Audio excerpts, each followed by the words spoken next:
আমার বাসায় পড়ি স্যার, কারণ ও আমার সাথে নামাজ পড়তে পছন্দ করে। 2 ওয়াক্ত নামাজ আমি ওকে নিয়ে স্যার আমার বাসায় পড়ি স্যার।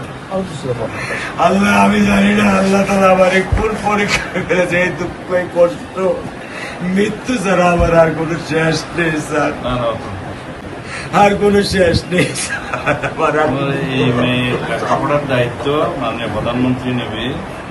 আমাকে তো আপনাদেরকে শক্ত হতে হবে, তাই না?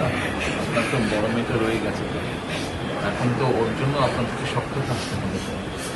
স্যার সত্য কথা, আমি যখন ওকে ভ্যানে পাঠাই আমি খুব বল পাই। আমি কালকেও বলে দিছি যে আমি আর ভ্যানে দিব না, তুমি প্রতিদিন ওকে রিক্সায় নিয়ে যাবা, রিক্সায় করে নিয়ে আসবা। আমি ক্লান্ত স্যার, 10 বছর বয়স থেকে স্যার অবহেলা পেতে পেতে পেতে পেতে স্যার আমি আর নিতে পারতেছি না স্যার। আল্লাহ আমার ভাগ্যে দিছে, আমি কি করবো কি করবো?